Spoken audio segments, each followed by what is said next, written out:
Andrew, when we last spoke, we had a great conversation about acquisitions, which I'll link up in the show notes. But for today, I wanted to dive right into your latest project. So, what inspired to write your book? I hope we never meet. The inspiration was really some clients that I had come across that were really struggling right after the event. And I often will meet with certainly clients who have suffered a catastrophic event or lost a family member. And I spend a lot of time not talking about the law, not talking about what we're going to do for them, but spend a lot of time talking about other cases of people in similar situations, and that I give them the assurance that what they're going through at this moment in time is the worst of it. And although they can't see the light at the end of the tunnel, having helped so many people through that process so many times, they always get some comfort from that conversation. And depending on the type of event, I have a prior client who's had a similar situation, no doubt. So I always share the scenario of that prior client or several prior clients and just give them the assurance that it's going to get better. And I realize that I have a lot of these stories, and I would like to be able to tell every one of my clients when they retain us, but I'm not able to, sheer time and volume. So I wrote this book with the thought that I'm going to give it to every new client in the office, as well as all of our existing clients. And I'm going to send it to several of our past clients. Well, it's And, really well. and let me just say, I needed something to do during the pandemic. Yeah, and this is really productive use of leverage, and just from a marketing perspective, and we'll get into that in a moment. But I got to tell you, I'm struggling to get through the book because it pulls on my heartstrings. Like it really, the way the book's set up is you featured these 9 stories. Well, then I'm like, oh, this one sounds like it would relate to me. And then I read it and I get all emotional and I'm like, I can't read the others. The first story that I read, that I could get through was, I'm in my former office and our elevator was always broke. So you had the story of Samir. I'm like, that easily could have happened to myself or a coworker. And we had multiple emails telling them about the elevator was broke. And I was just like, geez, that's what happened. It was purely an accident, right? Got in that subconscious. I think that's super smart how you did the book, because instead of just forcing an individual into maybe one scenario that they couldn't relate to. Yeah, the goal is people pick the chapter because it's not a continuous story. They just pick the chapter that they think they'll get the greatest benefit from. And if they just read that chapter and get a benefit from it, that's fantastic. It's not my expectation that people will sit and read the entire book, although since it's been published, a lot of people have, and I'm really proud of the fact of the comments that I've gotten back. And it wasn't my intention to write an emotional book, and I didn't think that it was emotional as I wrote it, because I've lived all of those various events. But I knew that it was emotional when I asked my wife to read it before we published it, and she was emotional. The reason being is because she's lived through those cases with me. She knew all the stories. Nothing was a surprise, but it triggered something that I knew would trigger in other people as well. Yeah, and I really wasn't expecting it to, right? When I originally saw the stories, I'm like, I'll choose this one. And then it had kind of that reaction for myself, just reading it. And, and so basically, and I think you already kind of alluded this, but what do you hope each reader will gain from the book, and how do you intend to use it to help them? I hope they gain the long view and can get out of their moment by moment situation. And a simple example is when you think about pain and discomfort, time is forever. When you're doing something enjoyable and it's fun, time flies by. And the people that this is intended for and that I'm dealing with is they're in the phase of very slow time. And I try to let them know that time will speed up again. And while the center of their world right now is very slow and painful, that the world will continue to grow around, and what they're going through will, I don't want to say pass. It doesn't get any less painful, certainly in wrongful death cases, but more things happen that you start to think about. And so that's my goal, is for people to see other examples of people who have been in the same situation and have made it through, and so can they. And I actually gave it, I won't say to who, but to another relative who was struggling at a time, not my immediate family, but struggling through something. And they read the book, and it completely changed the perspective from the standpoint that what they were struggling with really wasn't that bad. And a lot of people have things a lot worse going through that they're going through. So it kind of just reoriented their thought process and helped them through it. So I was happy to hear that. I had never envisioned that.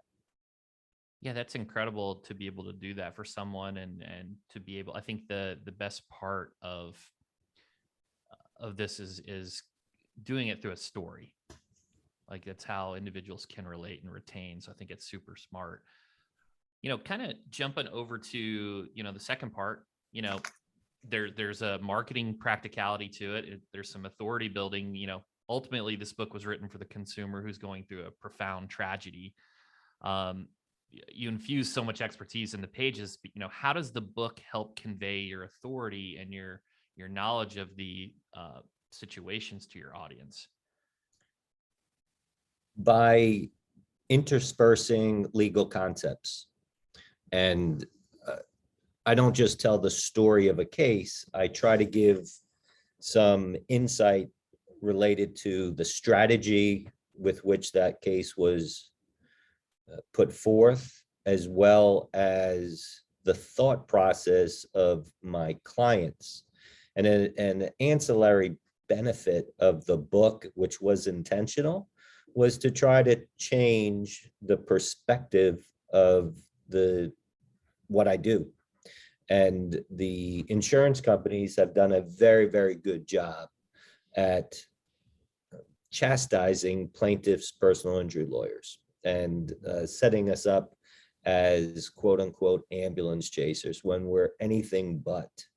And the reason why they do that is they want to make it look like it's a windfall for the people who actually pursue their rights, where the Constitution gives people the right to hold other people accountable. And what the Constitution doesn't do is give somebody the right to harm a member of the community without consequences. And that's really what these corporations are trying to do, to create the impression that they have the right to ignore safety rules and hurt people in our community. And those that they hurt have no rights and should be dismissed. And I tried to explain that through the various stories in the book. And when I explain that to my clients, you can see them sit up tall and recognize that they're doing something not just for them, but also for their family and people in the community. Because if they sat back and did not pursue their rights and hold those wrongdoers accountable, very simple. Actions rewarded will be repeated. And these corporations would just continue to do that which they do. And in the book, I give the McDonald's story. And I don't want to go through the whole story, but the short version is it changed McDonald's ways. Other examples that I didn't put it in the book is these pharmaceutical companies, right? When they are held accountable and they put defective drugs that do more harm than good, they are compelled to take those products off the marketplace. And it would never happen if people didn't access their constitutional right to hold them accountable. So that's really a central part of the book as well. And in doing so, I always explain it's the clients that are the ones who are really holding them accountable. I'm just the conduit for that to happen. And the authority building is really just, in my estimation, is the broad breadth of stories that I tell and different scenarios. And I've had the honor and privilege of handling so many really significant cases in many different realms, not limited to a silo of type of cases that I'm able to speak about many of them. Yeah, and so in your words, it's, if I'm pronouncing this right, deterrence lawyer. Deterrence. Deterrence lawyer. So you're trying to deter future actions like the McDonald's situation, like many situations, motor vehicle, product liability, something's wrong with a vehicle. You want to stop those in the future. And I know you've worked on many different cases. As an example, I'm about to start a trial.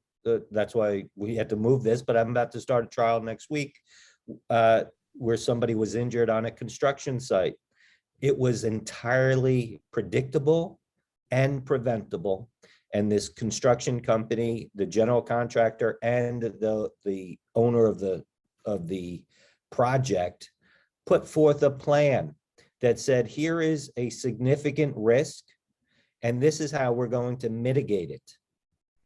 But they ignored it.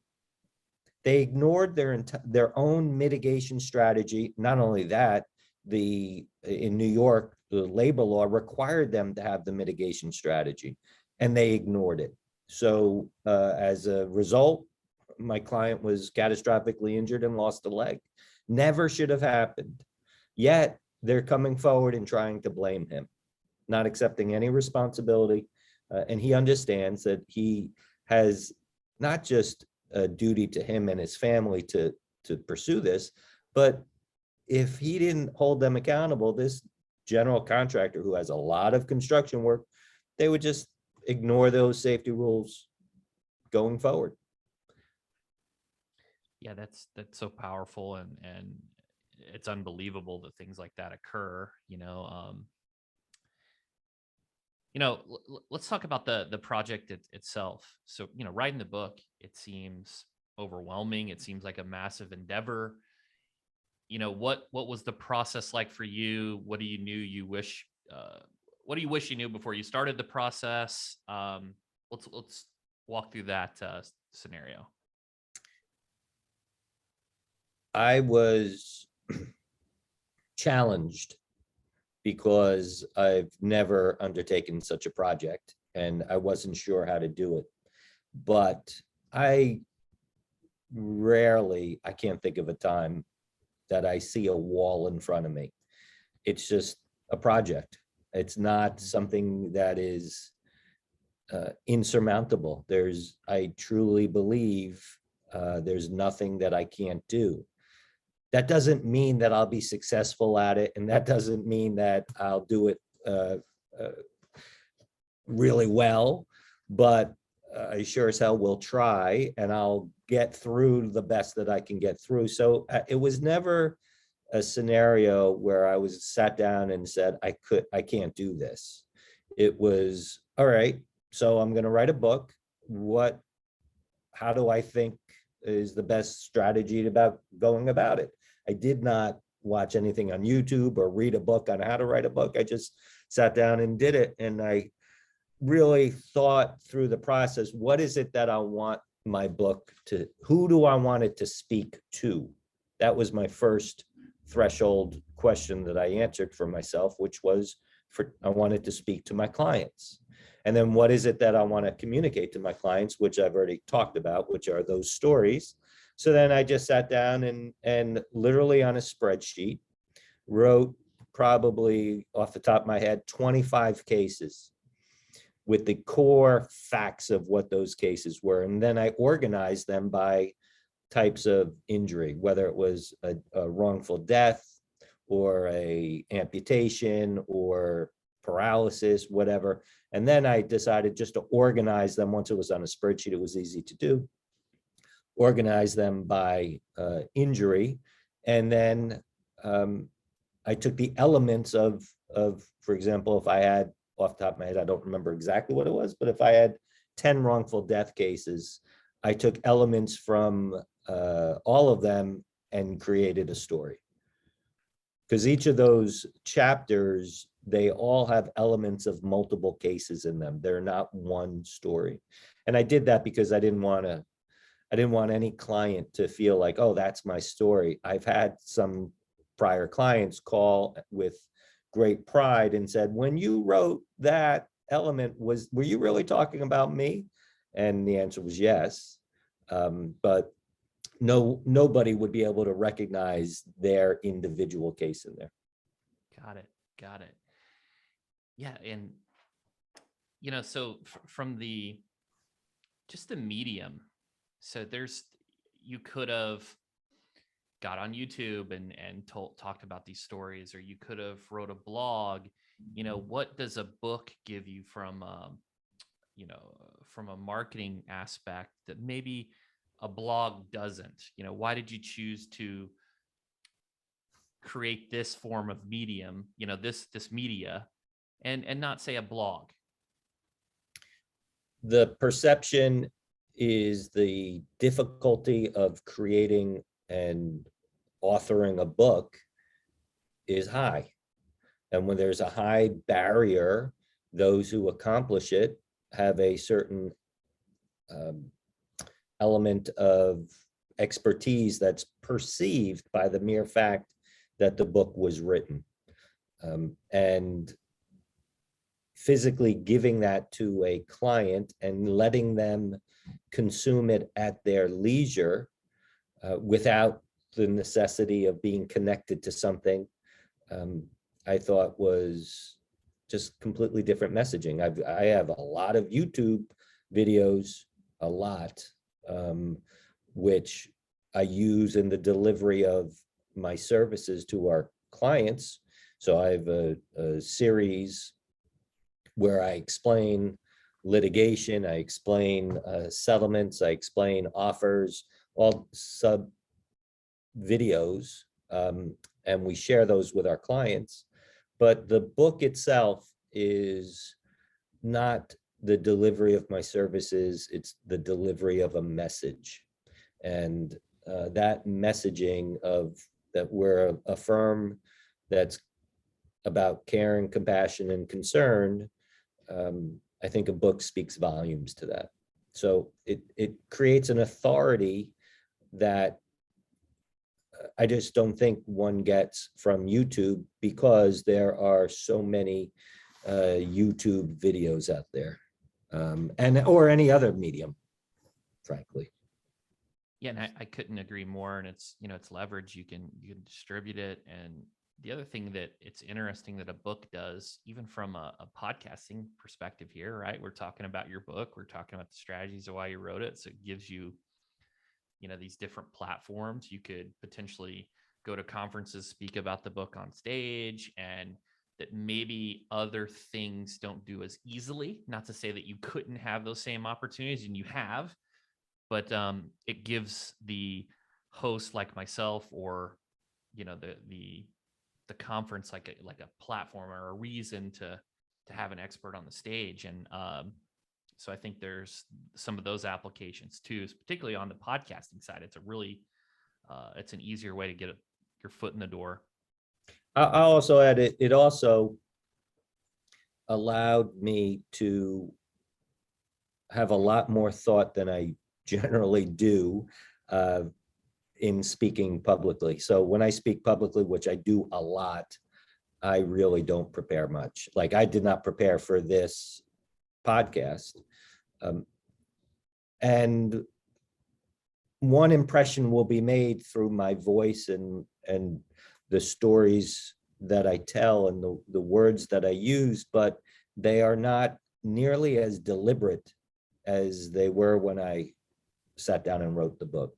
So I can create a more, what I think would be a more authentic presentation of myself. Not that I'm not being authentic now, but I can really think through how I want to communicate through the book.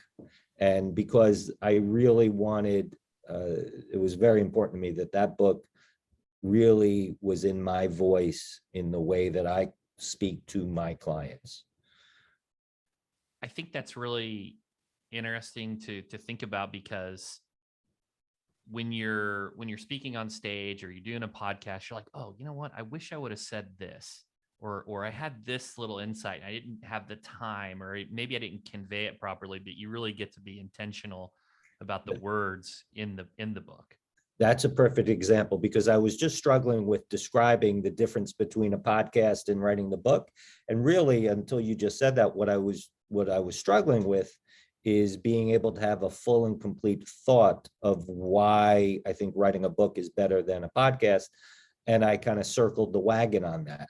And when you sit down and write a book, you can really have a complete thought of the topic that you are addressing and not leave anything out. I love that. It also takes much longer. So you might be in chapter 7, right? And then you can go back to chapter 2 and then, implement some things in there that you maybe might have missed on the first pass. So I think that's really interesting. I've never thought about that aspect of it, of that complete thought and conveying a message properly. I kind of want to switch over to a different topic. We talk a lot about income on this show. So we talk about marketing strategies. We talk about intake. We talk about client experience and getting more case value. But what we haven't talked about is wealth creation. And, I just kind of wanted to get your general view on income versus wealth. So income is short-term, wealth is long-term. That's my short answer. You do things in the short term to drive your current income. You should do things with a very long-term view to drive wealth. And wealth creation, except for the 0.0001% of the population, is something that is created over decades, not days. And we get romanticized into thinking as a population when we hear the Zuckerberg, Musk, Gates stories, that it's achievable for any of us to create great wealth in a short period of time. That is not the norm. It's the same thing that's what the lotto sells. And that's why all these people buy lotto tickets. It's the biggest waste of money. If you want to build wealth, you're not buying lotto tickets. But there's the short-term revenue on the other side of those who are selling the lotto tickets. That's why they're creating that and selling that story. But in reality, if one is to build wealth as compared to income, you have to have a decades-long perspective, which is why the federal government has created 401ks, IRAs. That's where wealth is built in tax advantage investments over the long term. And income is just real short term. I think that was very well articulated. I think that the income, people are looking for those lottery, slot machine types hit, that instant gratification, those dopamine hits. But, wealth, it takes time to accrue. It's got to compound, and you've got to opportunities aren't around every corner. They're around certain corners in time. And I think Warren Buffett, the majority of his income and his wealth, the majority of his wealth came after he was 50. I think it just took time to build. I don't know the exact numbers. So I wanted to kind of talk about just in generalizations about some of the options, and you hit on the IRA and the 401k, firms, how should they be thinking about those? Should a firm, do a simple IRA or a 401k, or is it the different stages of their business? It really depends on the type of law firm it is. There are different purposes for retirement accounts. That's really what we're talking about, and offering retirement accounts at law firms. The significant differential is the type of investment does not allow, the term is discrimination, that the owner can't discriminate in the amount of money that's contributed in a percentage basis different than the employee non-owner. And I'm speaking very, very broadly without just trying to give the concept. So sometimes a retirement plan is not, for the law firm, is not the best scenario, because the owner may, when I say want to discriminate, may have more income, disposable income, that they can choose to put into a long-term investment as compared to the non-owner in the organization. And you could be handcuffed in your ability to do that through just a firm type investment. But the alternative is, depending on the size of your organization, your employees may be looking for you to help them with their long-term investment, not from a financial perspective, but from an education standpoint, because many non-professionals may not have the breadth of knowledge or experience on the long-term perspective. So if you can put in place a program that helps them save over the long term to build their own personal wealth, they view that as that you're taking care of them in a human way, which is part of what I believe my obligation is to the people who work in my organization, not just help them earn an income, but help them build wealth. So, it really, then there are alternatives from a law firm owner perspective on different ways to build wealth outside of the firm structure.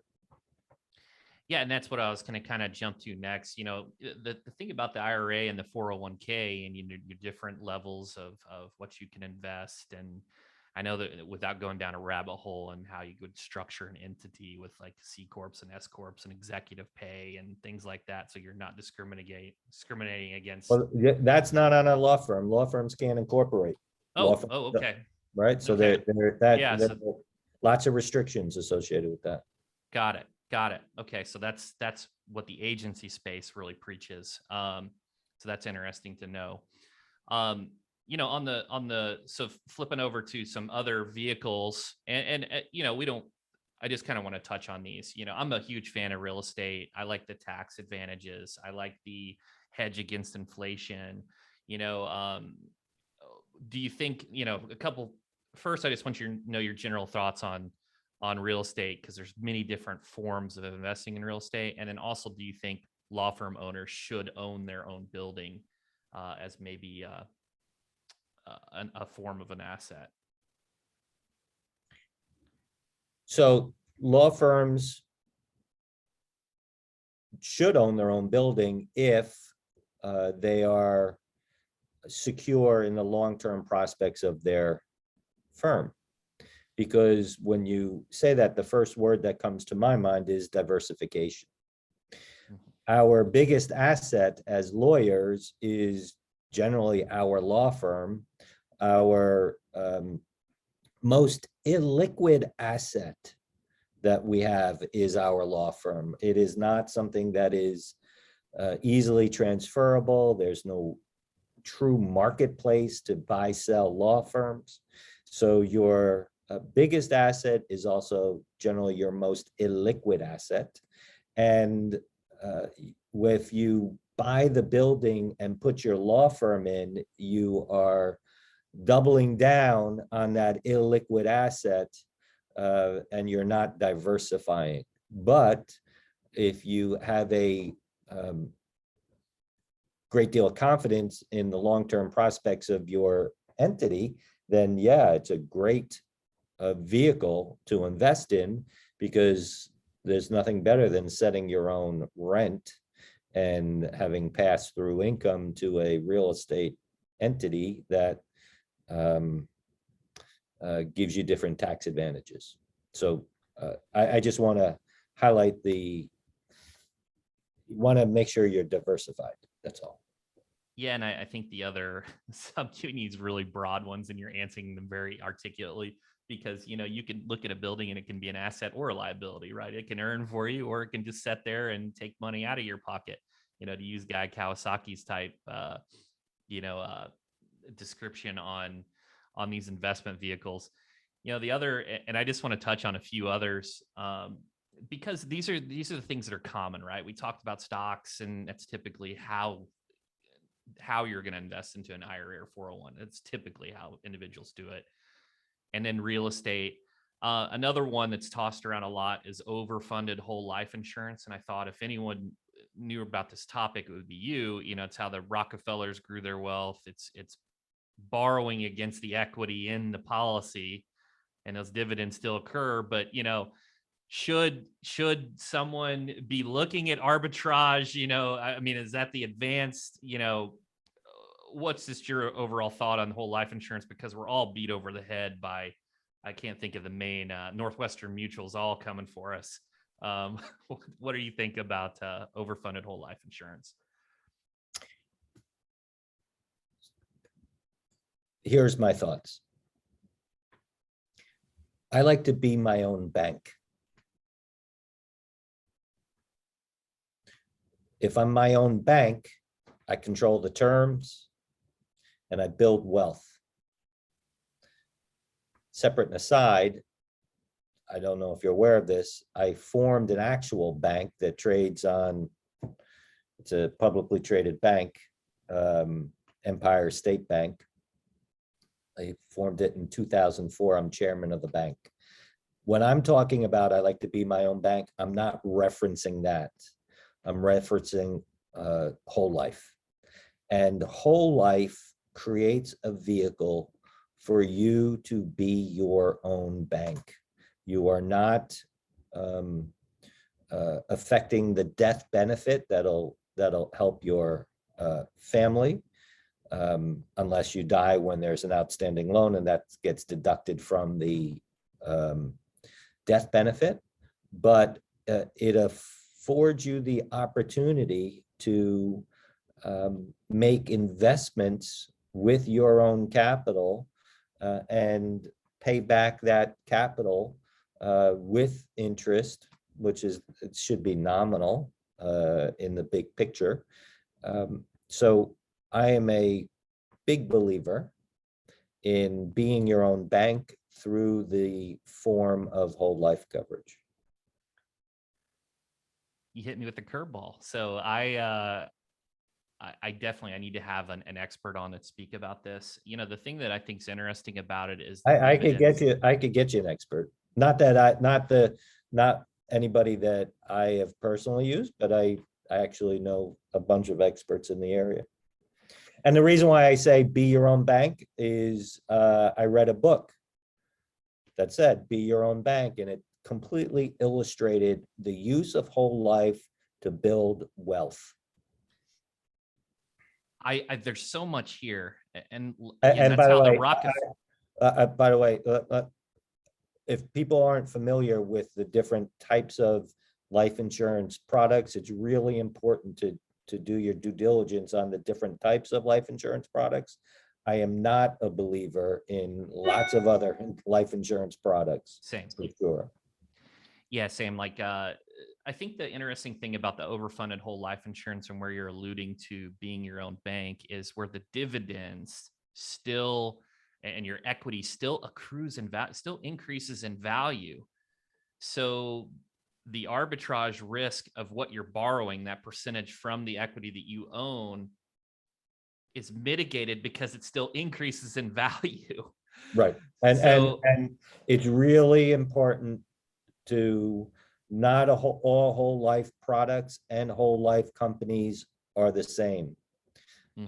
There are, I would, and Chris, I'm gonna drill down a little bit on what you were just saying. There's a huge difference between a mutual life and a life insurance company. A mutual life, for example, I believe Northwestern is a mutual and the Guardian is a mutual. And there are a few other mutuals. It says this: any excess premiums that the company earns get redistributed back to the whole life owners. So you are not only own a whole life company, a whole life policy that you can draw down against, you get the dividends of the company in the form of added death benefit.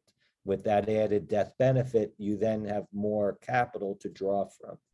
That's, for those who are familiar with it, that's how it works. That does not happen with a non-mutual company, to my understanding. So that's where the life insurance company is keeping those excess premiums, and that drives their earnings.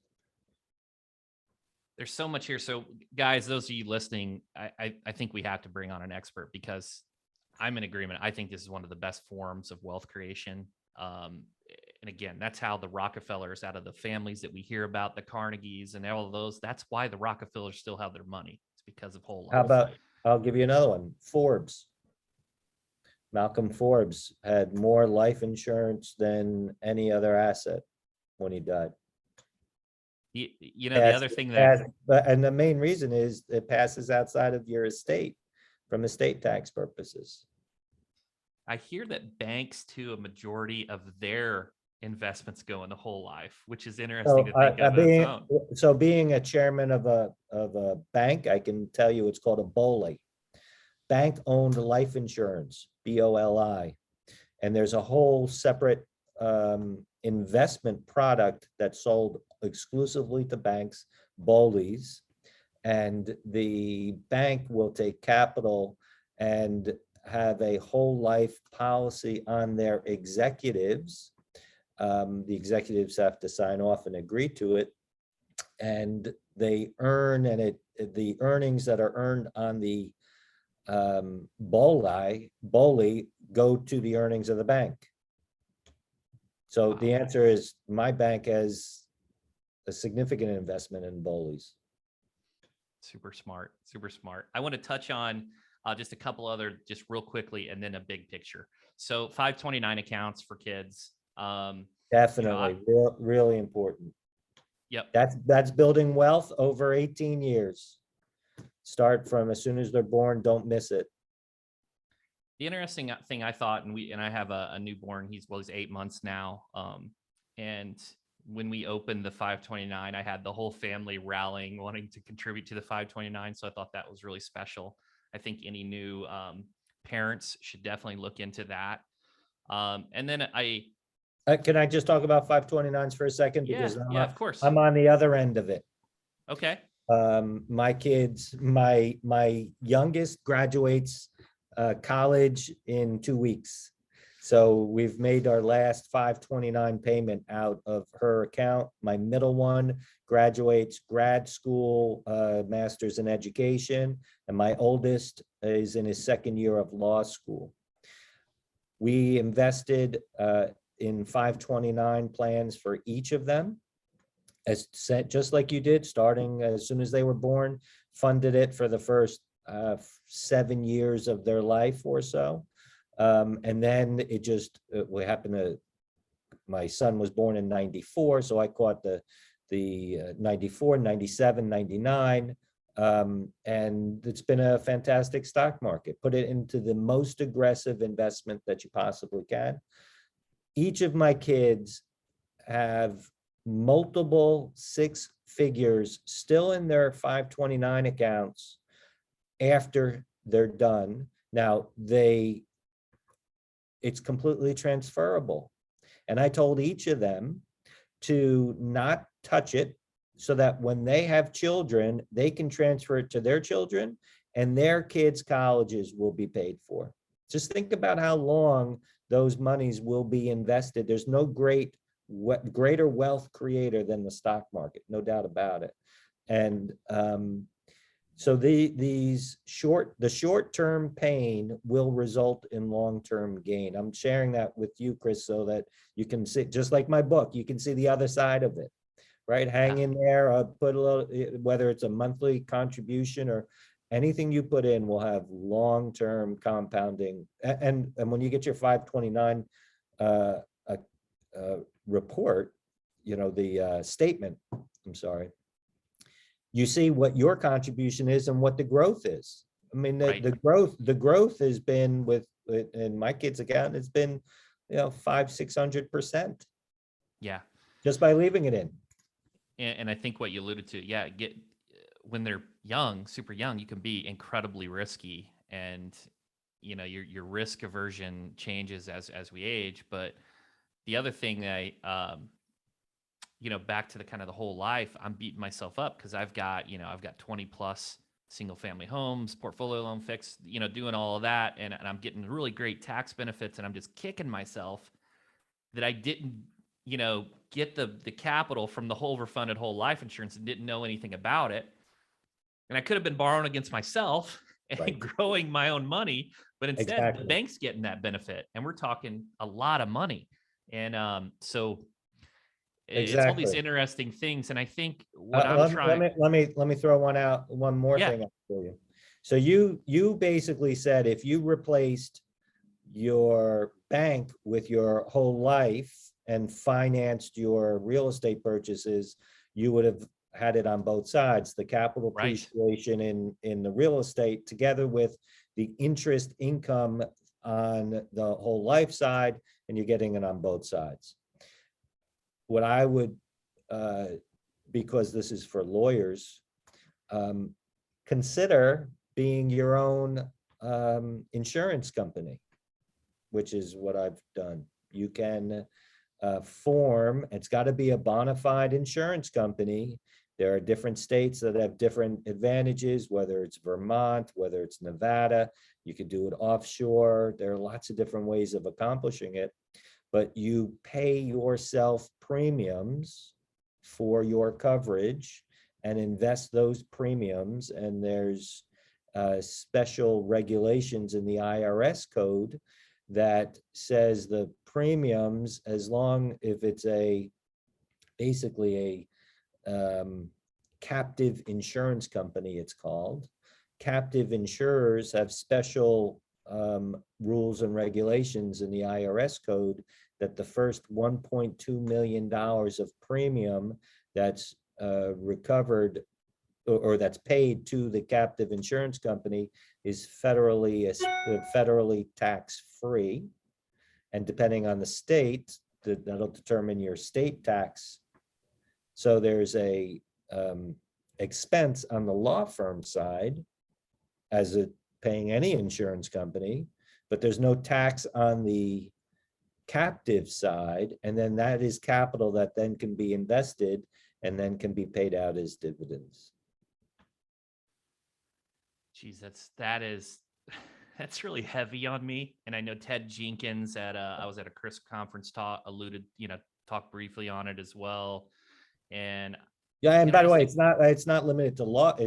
It's not limited to law firms. Yeah. Because we're speaking of law firms pay, you can pay an insurance premium, and what you pay insurance premiums not for just malpractice coverage, but you also pay for your buildings and things like that. So anybody, there's no limitation on the type of entity that can create. Well, let me restate that. The individual creates the captive, and there's no restrictions on where entities purchase their insurance from. So you can have each of your homes purchase or your real estate investment properties purchase. If you have 20 of them, they can all purchase their hurricane coverage. I can't think of another coverage, but they can purchase only their hurricane coverage from your captive. And basically you can set what that premium is. There are definitely restrictions, but for these purposes, there you can set almost any premium that you want for that slice of coverage. And then you can go out with a traditional insurer and have liability coverage. Or what you can do is you can do self-insure on all of your properties. For example, the first $50,000 of liability coverage on all of your properties. I'm just making these numbers up. And then because you're an insurance company, you then have access to the reinsurance marketplace. And then you can reinsure that liability or potential liability through the reinsurance marketplace, which is far cheaper than the primary insurance. So a different form of arbitrage. And, I've heard too that Warren Buffett, where he really had that exponential growth was because of Geico and the float that we're talking about here for capital, which is a whole different rabbit hole to go down. But Right. I had on my questions here, I was going to talk about debt, but I'm just going to kind of jump it because you're clearly not in the Dave Ramsey camp, which I think most knowledgeable investors aren't. I don't know. Let me just full disclosure. I don't know who Dave Ramsey is, and I don't know what you're talking about. Well, he's just no debt. All debt's bad. And, he's just the anti-debt guy. Well, that's somebody who has never taken high level finance classes. Right. Well, I've done modeling where with added debt, you drive your profits materially. So I just share with you, I have an undergraduate degree in finance and marketing and a MBA. So yeah, you clearly, a lot of this, I'd have to, break it down to half speed on my podcast app and really listen to it because you're speaking at a much higher level than my knowledge on a lot of these tactics. And I think it's intriguing and there's a lot of opportunity for continuing conversations. But can I just say broadly, yeah. The only reason why I have this knowledge is because I ask questions. Mm-hmm. And I research and I ask questions and I research. I didn't go to a consultant who said, do this, do this, do this. I heard about a captive insurance company and then I did all the research on it. And so why am I saying that? Because anybody can do it. It's not, It's all out there. All that information is out there. Absolutely. And I think, do I regret the real estate stuff? No, I learned a lot from the real estate and now I know how to get more granular and deeper in terms of those strategies. And I think it's the same with owning a law firm. You know how to practice law, but you get deeper and you get more specific and get, you look at like a Joe Freed on trucking and how deep he goes on trucking. And you can do that on a lot of these outlets. I guess, by the way, Joe's the best. Yeah, Good Joe friend. is the best. Good friend. Absolutely. I guess two final questions here, Andrew, and thank you so much for your time, is big picture, how should law firm owners be thinking about a future exit? Because it's more challenging in the legal space because acquisitions aren't as common. Having said that, you've done several very successfully, but you're one of the few, is it be focused on investing? Is that what it is? Like how should owners be thinking about a future exit? So if we want to talk about percentages, I don't know the exact percentage, but I know it's well under 5%. And I dare say 3% of law firms make it to a second generation. So understanding that it's not likely that the law firm will continue on to a next generation, I would highly recommend to be thinking about how to maximize your income so that you can build wealth over a long period of time, because the likelihood of a capital exit is very, very small.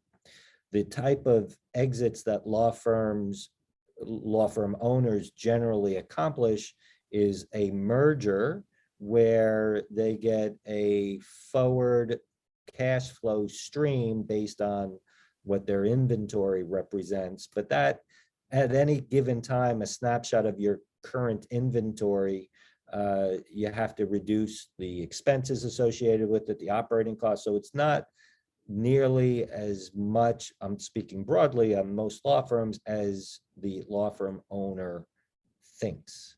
And there's also substantial risk associated with the merger or the transfer of those cases, because now it's dependent on somebody else successfully accomplishing the outcome of the case versus you handling it.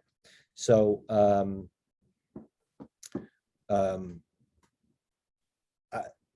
the exit for law firms really is, you got to be thinking merger and thinking partners, how that will pay you something for your asset, which is your inventory, over the long term. The alternative is having people within your organization that you groom and train and trust, and you exit, and then they just continue the entity. Excellent. Yeah. So I'd always wondered that, because it's, the M&A is not as common, and, I know that some things may change, due to Arizona and Utah. There may be some additional opportunities in the future, but as it is right now, I think 100%, and you would know much better. I think those are two very strong tactics. And then, one final question here. What's next for you, Andrew? Where can listeners go to get a copy of your book? Well, my book is available on basically on Amazon or any other bookstore online, Barnes and Noble. And I do want to say that 100% of the proceeds go to a charity. I receive nothing from it.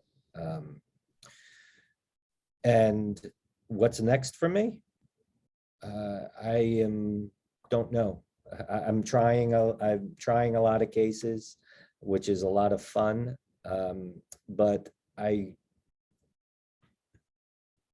although I've had the opportunity that I've had related to taking over law firms and forming different partnerships, I didn't seek any of them out.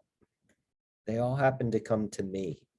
So I'm always very open-minded as to what the future holds, but I don't have any master plan. And it'll play out however it plays out, but I will always do things that I find to be fun. That's the central decision that I make. If I'm not going to have fun doing it, then I'm not going to do it. So I don't know if that disappoints you, or that I don't have some master plan and like what's next. I don't. We'll see. I think it's well said. I said, you got to, enjoy what you're doing, and then it doesn't seem like work. So I think that's well said. And Andrew, thanks so much for coming on the show. My pleasure.